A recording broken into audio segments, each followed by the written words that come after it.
All right, welcome into this episode of Farz Cast. It's been a couple of weeks since we've last done a podcast. Hope you guys are doing well and staying safe. Just got back from Mexico. First time traveling during this pandemic, so that was an interesting experience. I'll maybe dive into that a little bit more on the next podcast. Zach and DJ, for those of you guys listening, you guys know who Zach and DJ are. They're common co-hosts with me, so they'll be joining me later this week, and we will talk about that and all sorts of other things with Zach and DJ. But I am very excited for this episode. I've known this guy on social media for quite some time. We've been talking about doing a podcast for a long time. Very excited for this episode. This man is one of the producers for Dateline NBC. Yes, the Dateline NBC has been there for 27 of the 29 years Dateline has been around. I'm sure we can touch on so many subjects with him here on this podcast. So very excited to introduce Shane Bishop from Dateline NBC. Shane, thank you so much for joining me. How are you? I'm good, Farz. Thanks for having me. It's fun to be here. No, man, I appreciate you making time. Like I said, we've been talking for a while about doing something like this. You know, I know social media can, especially Twitter, can be a cesspool, but you know, sometimes you come across, in all the years that I've been on Twitter and doing mostly Chiefs stuff, and I came across you just from being Chiefs fans. You come across some interesting people on Chiefs Twitter. So there is some good that happens on Twitter. There's a lot of good stuff that happens. I mean, you know, occasionally you have to remind yourself to step away from the keyboard and not get pulled into the cesspool. But, you know, I've met you. One of the funniest people I know is Bradley Dowell Dadley Browell or whatever his name is on Facebook. He's funnier than hell. And you know, it's just a small example of people you'd never come across in real life except for social media. By the way, I don't know if you can angle it a little bit to your right, that poster that you have. You can only see, that right there. I have the same exact one. It's basically the 4 different newspapers. It's to my left right here. Well, 2 of them are from the Kansas City Star. One is the front page of the Star, and the other is the front page of the sports section. And then they've got a couple of other headlines right there. Man, I'll tell you what, that moment right there when they won, and I guess the way it happened too, it was like 50 years, and that is how they did it. That fourth quarter run right there. And then, you know, obviously there was that excitement last year to run it back, you know, which didn't go as planned. But, I wasn't as upset because they won the year before. I've got to say, I mean, you've obviously been following the Chiefs longer than I've been born. But what was it like for you as a fan just to see them hoist that Lombardi trophy? Well, you know, I could die happy. I was in a hotel room in Marina del Rey with my wife, and we were just jumping around on the bed and in disbelief, like most Chiefs fans were. You know, you think that moment will never happen in your lifetime. And last year against Tampa, I didn't even it didn't bother me for more than an hour. I mean, I was just like, Remind yourself, you've been in how many straight Super Bowls, how many straight AFC championships? I mean, you know, I started following them when I was 7 years old in 1971 because Jan Stenerud came to the small town I grew up in Montana. And I begged my brother to take him out there to the Boy Scouts Club. And, you know, he went to Montana State where my dad helped start the rodeo team. And he was Norwegian, and my mom was all Norwegian. And from that moment on, I was just a Chiefs fan. So it was a long wait since 71. You know, it's interesting. I've come across a lot of Chiefs fans on social media, and I've come across some people on Twitter or in person, I should say, who listened to my old podcast back when I did a Chiefs podcast. And it is interesting just the stories people have as to how they became Chiefs fans. I mean, if you were in Kansas City, I mean, it's just the team you grew up in. But for you, you know, living outside of the area, do you have any connection to Kansas City at all? None whatsoever. That was it for me. And the problem was I grew up in a small town in Montana, north of Great Falls, like near Glacier Park. So the only games we got ever were Bronco games. And so I would skip half of church or get out of church as fast as I could because the game started at 11.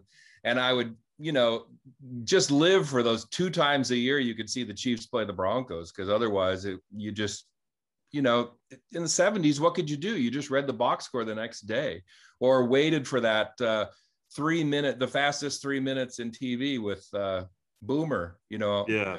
eventually in the 80s. But, you know, now it's so much fun. You can watch everything and never miss a minute of a Chiefs season.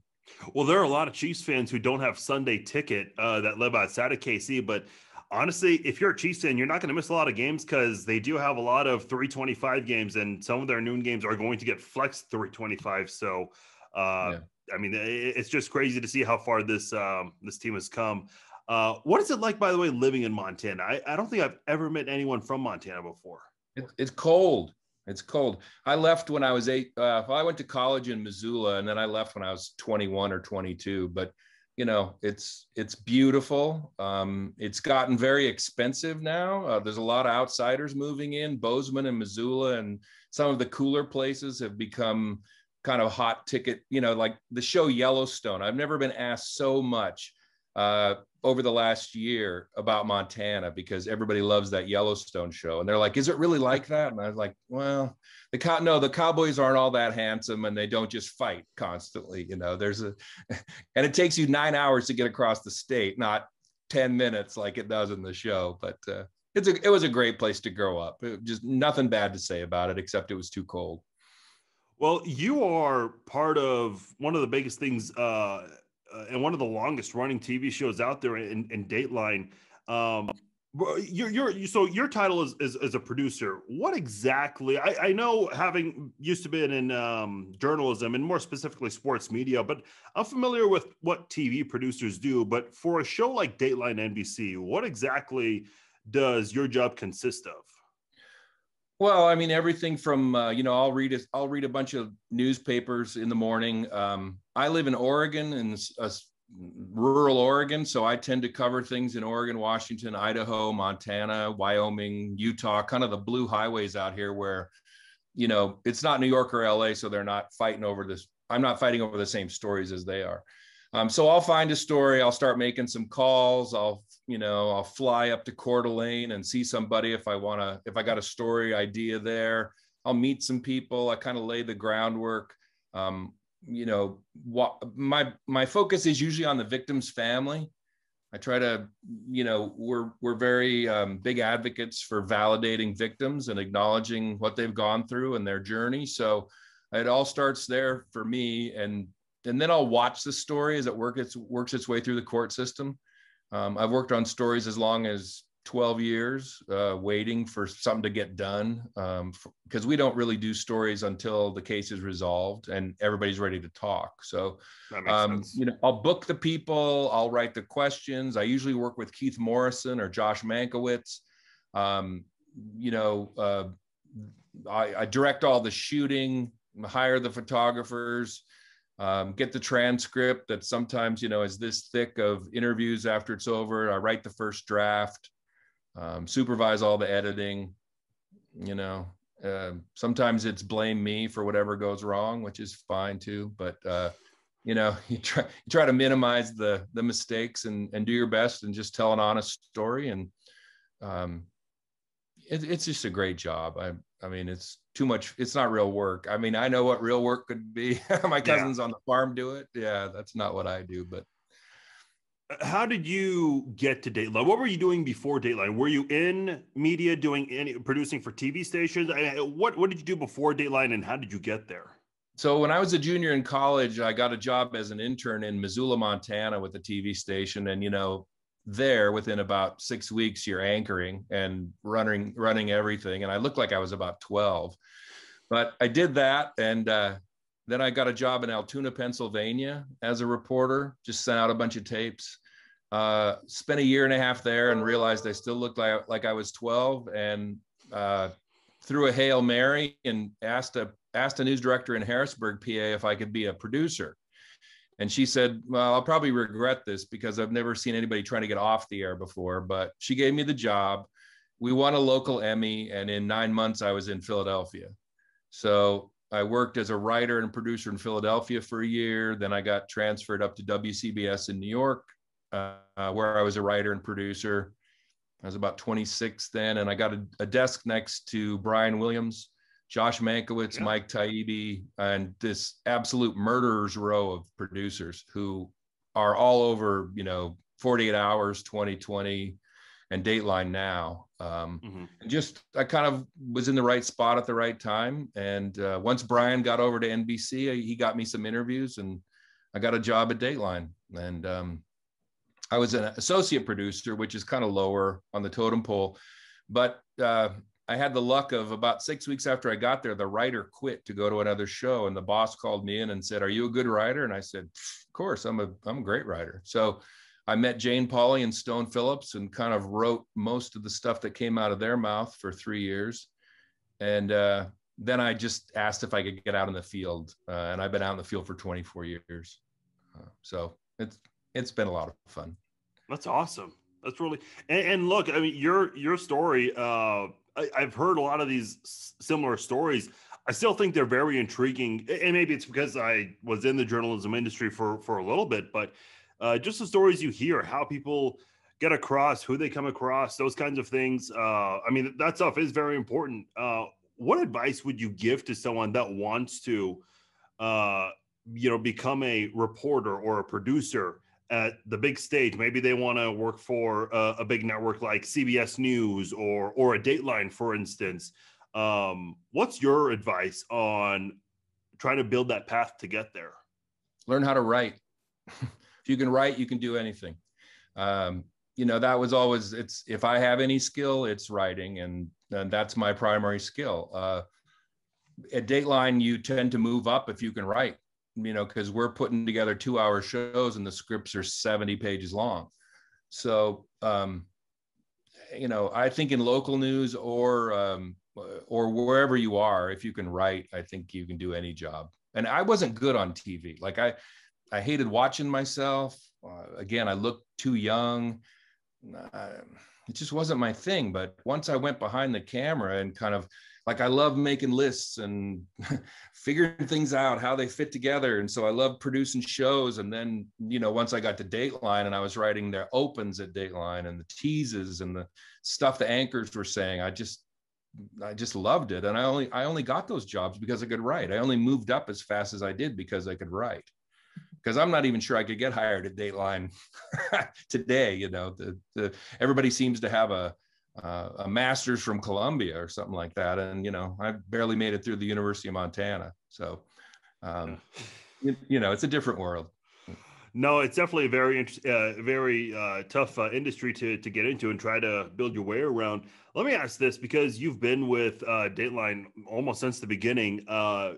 Looking back to when you started to today, how do you feel like the show has changed over the years? Well, when I started in '94, it wasn't all murder. It was a typical magazine show. So, I've been involved with covering every, Oklahoma City bombing, Columbine. I was in New York on 9/11, Hurricane Katrina, more mass shootings and theater shootings and school shootings and hurricanes and tornadoes that I can count. And we were always just the ones that went to do that. We don't do that so much anymore. And I think, after the Predator stuff, the Catch a Predator stuff with Chris Hansen in 2007, 2008, 2009, Dateline took a turn toward true crime. And like, we call ourselves the True Crime Original now because it seems like everybody's doing it, but we've been doing it for 15 years. So, I think a lot of us initially thought we're going to do murder full time, but now we see the value in it. Obviously people are watching it. We have a lot of imitators. I still think we tell stories better than anybody. And that's always been at the heart of Dateline as long as I've been there, is we know how to tell stories better than anybody. Well, you guys are once a week on Friday nights. How long does it take, the stories that we see on TV, how long does it take to put one of those stories together? We've put together 2-hour shows in one day. And like I said, I've worked 12 years on it. So the typical one, just the way the justice system works, it usually takes a year or two. at least 6 months for, wow. unless somebody takes a plea bargain or something like that. And I usually have, like right now, I have between 5 and 10 stories going on at once, and they're all in different phases. Some I'm shooting, some I'm editing, some I'm just kind of waiting on. Yeah. So it really varies. Out of curiosity, what do you edit on? Well, that's not really my department. And we have the best editors on earth, and they all work out of their homes now because of COVID. Our brilliant editing supervisors have figured out a way to move all the editing out of 30 Rock and into their homes, and they're not going back. So they're avids. I don't really know all the details. Okay, I've heard of avid. I'm not much of a technical guy, to tell you the truth. it's all magic to me. I write it and somehow it shows up on TV. No, that's understandable. I've used Final Cut. Avid, I was going to use Avid in high school, but then they changed back to Final Cut, so I never had that opportunity. What I've heard is the place I entered at, it was I can't remember the name of the program, but at the end of the day, I mean, they're all really the same. The shortcuts on the keyboards, they're all the same for most of them. So you just kind of pick it up real quickly, no matter which one you use, if you've used a different one before. I did want to ask you about the pandemic, because on this podcast, I've had a lot of people from different industries, and it feels like every person who I've had on this podcast so far, because I started this, last July or August, I've talked about, how has the pandemic impacted you in your industry? Because I remember, and I don't watch a lot of these shows because I'm either getting ready to leave the door for work or I'm already at work. But shows like Good Morning America, gosh, what other ones do they have in the morning? Today Show. The Today Show. Yeah, that's right. A few others. They were airing reruns. What did you guys do at the beginning of the pandemic? Were you guys able to still work? Did you guys have to air reruns? So we had a small stockpile of shows. Last time it all ended in March of 2020. Like, I remember being out on a shoot in Arizona and the NBA shut down, and we were like, what? This must be big. So we all flew home, and, we ran some reruns. We kind of retooled and regrouped, but fairly quickly we realized that we could do interviews with our correspondents remotely through Zoom. And we're still doing that. I mean, I work with Keith. Keith Morrison's been in a theater, the Laguna Playhouse or something like that. And they just roll out different backgrounds. And, I go to Coeur d'Alene or Montana or wherever I'm shooting, and we do it via Zoom. And I don't know when that's going to change back or if it's going to change back. But we've been able to respond, kind of seamlessly. The producers like me really never stopped traveling, even though I just got fully vaccinated, like 2 or 3 weeks ago. But we were just careful, and it's our job. So we just went out and did it. I know when you and I were chatting a couple of weeks ago, or towards the end of last month, you were telling me you were in Minneapolis for the verdict of Derek Chauvin in the George Floyd incident. And I think while all of that was going on, I think another police brutality incident took place there. What was that experience like covering that story? Because this is this whole story of, Black Lives Matter and police brutality, it's certainly been a big deal in the last 10 months or 12 months rather. What were your thoughts on all of that, what you witnessed? Well, I'm just a reporter, and I had a very limited role there. I was sent there. NBC had so many people, like we almost had a hotel to ourselves. I mean, between all the NBC programs, I was sent there because we were planning to do a Dateline special on the verdict. And I was sent to field produce the interview with George Floyd's family. So that was my only role there. And I did that. The cool thing that happened is right as we sat down with them the day before the verdict, the phone rang, and me being the producer, I was like, we have a limited amount of time. Let's get going on this. Why aren't we rolling? Well, it was the White House. So we all sat there and, enjoyed just listening to President Biden talking to George Floyd's family, which was a pretty extraordinary moment. Oh yeah. And then, and then we got our interview anyway, after about 15 or 20 minutes of that. But, we're kind of highly specialized. Like, there were people who were out on the street covering things. There were more camera crews than I've seen in a long time, ready for anything, and you're walking down the street and there's little kids walking by, National Guard troops. It's kind of one of those "am I still in America" moments. But I was glad that nothing happened, and I kind of, I did my job and stayed there for 3 or 4 days and came home. That was my role this time in that, and that changes every time. In this case, talking to you mentioned earlier, talking to the victims' families. I was going through NBC Dateline's YouTube page, and I did come across a video that you were a part of where you mentioned how after about several attempts, you were able to get a family to do an interview with you on camera. And I remember I was in high school senior year for a broadcasting class, and I can't remember who it was. I wish I remembered her name, but she came in and talked about doing stories like that, talking to family members. And I remember a classmate asked, is it easy to get them to talk? And she said, even though they're hesitant, you'd be surprised how often, a lot of family members are willing to talk and do a story, even though it seems like it's a very difficult thing to ask them to do. When you are approaching a family to talk about the death of a loved one or whatever bad situation went down, because they don't know you and you don't know them, how do you approach them? Well, I mean, as well as I do that if you can't connect with people and get them to talk to you like this, it's over as a journalist, right? So your primary skill has to be connecting with people. And I've often said the bad part of my job is I'm just here to ask you about the worst moment of your life in a public, and to talk about it in public.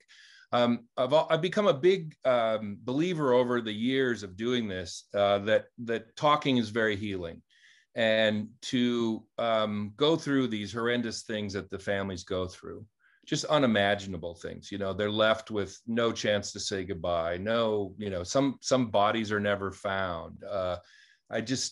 You have to have a lot of empathy, but I'm able to say to people, seriously, that it does help to talk. We will acknowledge you. We will validate your pain. We will listen to you, and you can say whatever you want to us. And we'll ask you some questions, but we're really here to be to give you a platform. And I think that's worked remarkably well over the years. And also anymore with Dateline, by the time I show up, half my work is done for me, because you say Dateline and, they know what we do and they know how we do it. I often say that if the more you want to be on TV, the less I want to put you there. And that's true too, in the sense that if I get a feeling that you're gonna, you're too interested in being on TV, I'm less likely to put you there. Motives are pure, and you want to talk to us to remember your loved one and all that. That's really what I'm after. And I don't like to, I think you can always find someone to talk. But if the victim is here, I don't want to go out here to talk to somebody. I want to talk to your mom or your dad or your brother or your husband or wife, or, I want somebody right here. And that's what I'll always aim for. And it's not the easiest thing in the world to do, to approach people like that. I usually send them a letter and kind of let it sink in a little bit. And then I follow up with a visit or a phone call. I don't like to just call people and say, hey, I'm from Dateline, can I come? I think a letter usually works for me a little bit better. But you have to, if you don't ask, you're never going to get anybody. So you have to do it. It's just what the job is. You and I, we were chatting before we went live and started recording, because I've told, some people, hey, Shane Bishop, the producer for Dateline NBC, is coming on my podcast, and every person who I've told, they're like, Dateline NBC as in To Catch a Predator. Like that is a pretty big part of Dateline. Like that's got to be the biggest project you guys have ever done. And I know you mentioned, and I know a lot of people listening to this probably want to hear a lot about that, but you didn't have any involvement with that. So I can't ask too many questions with something that you weren't really a part of, but you did tell me that you spent a lot of time working with Chris Hansen. What was it like working with him and also seeing him in that role when he did To Catch a Predator?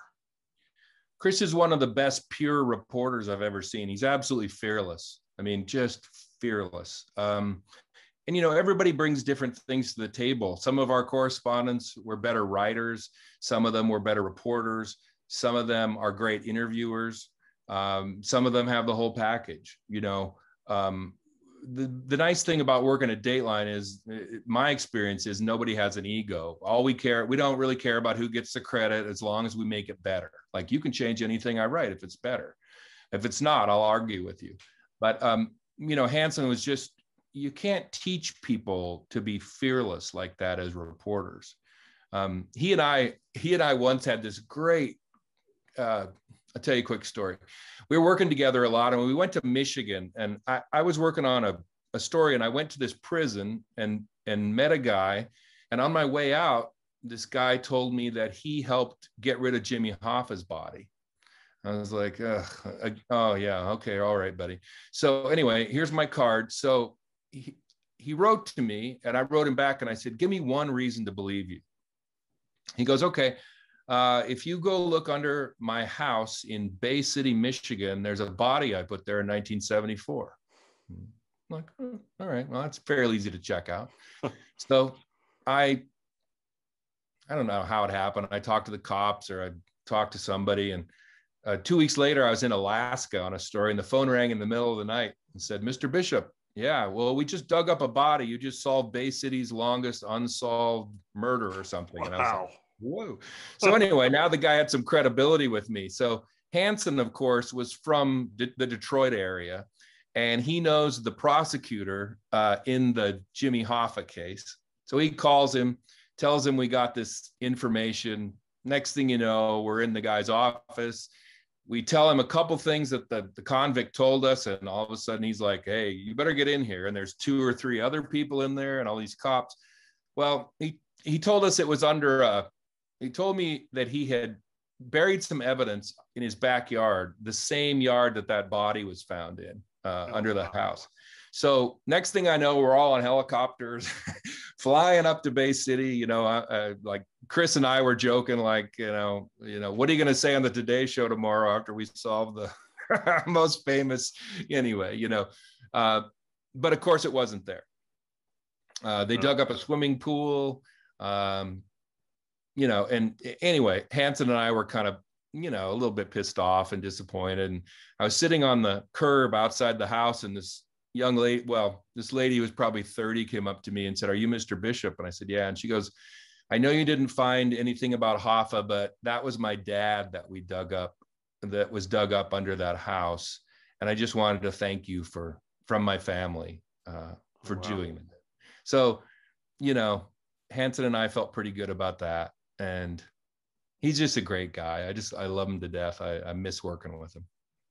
I will say, personally, you mentioned that came out around 2007 or 2006, somewhere around that time. And I had just started high school, I think in 2005. And look, my parents knew I was on AOL Instant Messenger, and you go on message boards, you talk about sports, whatever. I mean, it's common for people, for younger people to be involved with those kinds of things online. But when that show came out, I mean, I just, looking back, definitely have an appreciation for what NBC Dateline was trying to portray with To Catch a Predator. And I know Chris went on to a different network, and he kind of did like I don't want to call it a spinoff, but he tried to do another version of that. He's still doing them on YouTube, I think. Oh, is he? Okay, I didn't realize that. Yeah. Because it's called Hansen versus Predator. And I from watching it, you see some of the people who make excuses about what they were really going to do and all these things, but there are also some guys who are like, what's wrong with this? Like, these are real people you guys come across. And again, I know you didn't have any involvement with that as a producer, but when you watch that unfold, were you ever just like, wow, these are real people that are saying these things? Well, I mean, look, there's some very broken people in the world. I mean, it's just a fact. And I think I was as stunned as anybody else watching that when, guys would show up 2 or 3 times, but that just speaks to the brokenness, and my wife's in training to be a psychiatric nurse practitioner, and she works with mentally ill people. And I try to have a lot of compassion for people, because usually, you ask, like, it's sort of a cliche, but like, what happened to you to make you this way? And there's a lot of trauma and things that people go through that shapes them and turns them into these horrible, versions of themselves. And they do horrible things. And it's impossible for any of us to understand. One homicide detective a long time ago in LA told me, motive only has to make sense to one person for 1 second. And that's really helped me a lot, because the truth is, you can ask why all day, and you're never going to get the answers with most of the people we deal with. I always chuckled when they saw Chris walk in the door. They're like, "Are you her dad?" It's like every single person thought Chris was the father of the girl. You look familiar. Yeah.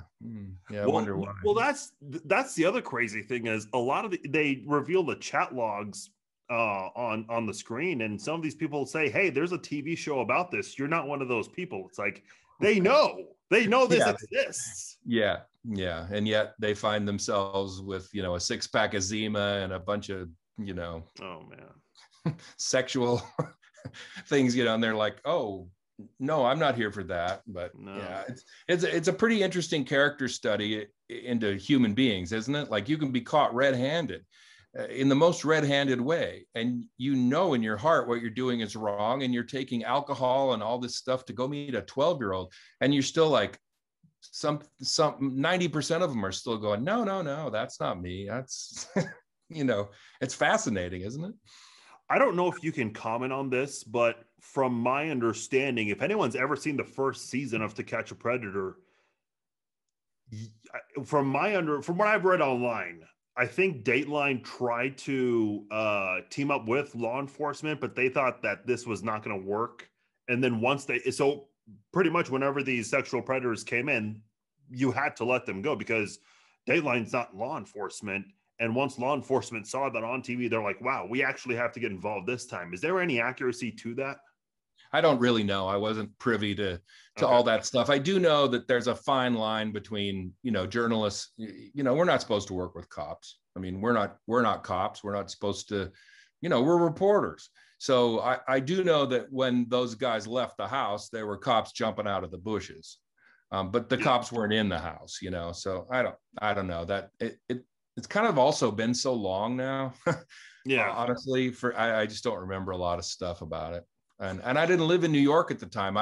I've worked out of my house in Oregon since 2002. So, I didn't even hear any hallway scuttlebutt at 30 Rock about it, because I wasn't back there.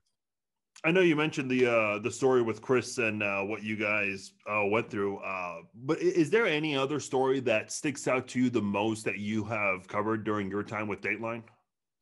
Well, I think most of the ones are the big tragedies, or the big 9/11. I know I didn't go home for a week, and we all slept on the couch in our office or whatever.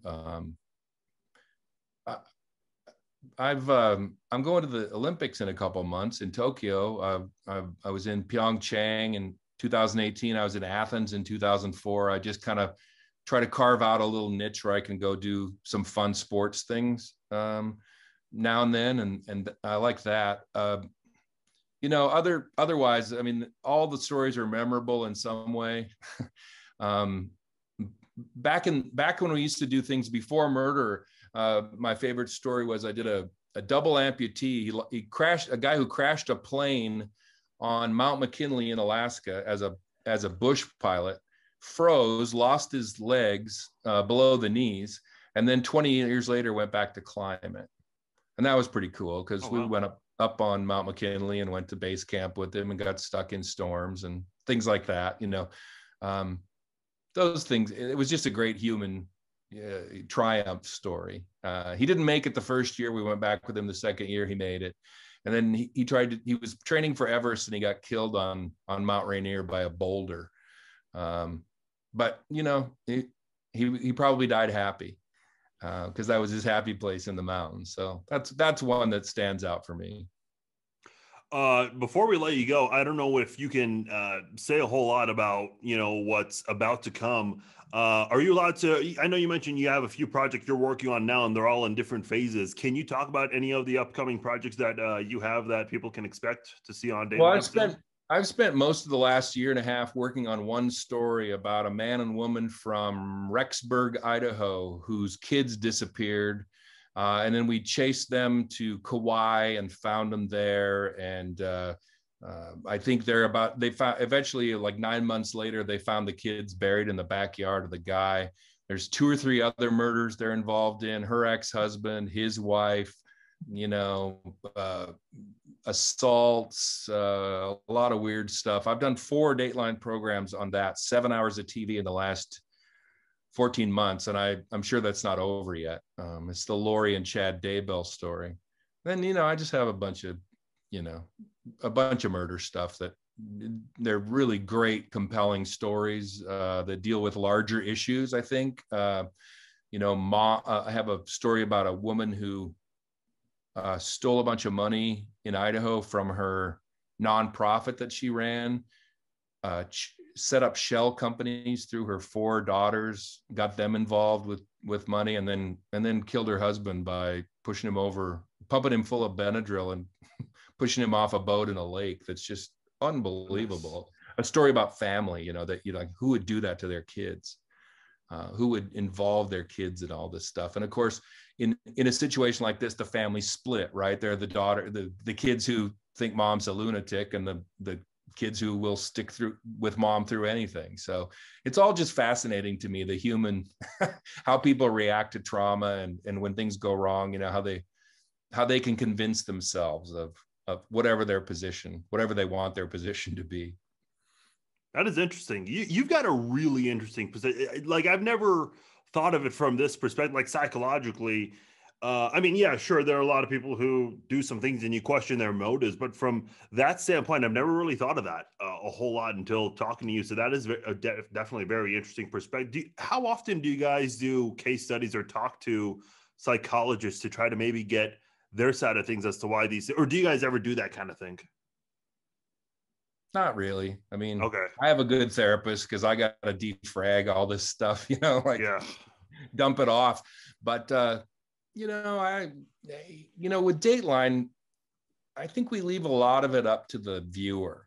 Like, our viewers are very savvy, right? Half of them think they're detectives anyway, right? Because they've watched exactly. So much. But I think we lay it out for them in a way that that allows them to use their own brains and draw conclusions about why people do things and who they are. I've often said that my idea of a perfect Dateline story is you watch it, you turn it off, and you turn to your wife and go, wow, I can't believe that they think that guy did it. And she goes, are you kidding me? Of course he did it. And then you talk about it. And I think we leave it up to the viewers a lot. We're not going to tell you how to think or what to think, because I think, frankly, that's kind of an insult to most people. Fair enough. Well, hey, Shane, thank you so much for making time to come on here. A lot of interesting stuff for sure. Before you go, I know you're on social media. How can people connect with you if they want to follow you and all of the work that you do? Well, I'm at Shane Bishop on Twitter. That's the best place to connect with me. I'm on Instagram, but I don't spend a lot of time anywhere but Twitter because most of our Dateline fans are on Twitter, and I'm on Facebook, but I use that mostly for my family. And I'm pretty excited. I just talked to my son today. I think we're going to go to the Raiders game, November 14th. I think we're going to go see that. Nice. It's either that or SoFi in LA, but I think we're going to go see the Raiders first. Yeah, those two stadiums, they're on my bucket list for sure. Did you know the Raiders are going to have like some sort of nightclub behind one of the end zones? I saw that. And I really need to get to Kansas City. I've only been to one game at Arrowhead, and it was like going to church. I just stood there and, in awe. But my son's 21, and he's exactly, he's the same measure of Chiefs fan as I am. And he's been talking like, Dad, we really need to go to Arrowhead. So hopefully we'll do that. Maybe not this year, but we went to the last game in Oakland when the Chiefs played in Oakland. Okay. We went to the last game in San Diego when the Chiefs played in San Diego. So we've been repping on the West Coast, and nice. we made it out of Oakland 3 or 4 times alive. That's quite an accomplishment. So. I think that itself could be a Dateline NBC story. Yeah, so just getting out of Oakland alive. We were very smart about it. We wore black until we got in the stadium. We put our jerseys on. And then we're not stupid. There you go. Hey, Shane, like I said, great stuff. Thank you so much. We'll have to do this again sometime down the road. Until then, we'll definitely be following you and everyone else over at Dateline. Thank you so much for coming on. Thanks, Farz. Great to see you. All right. Appreciate it, Shane. Take care.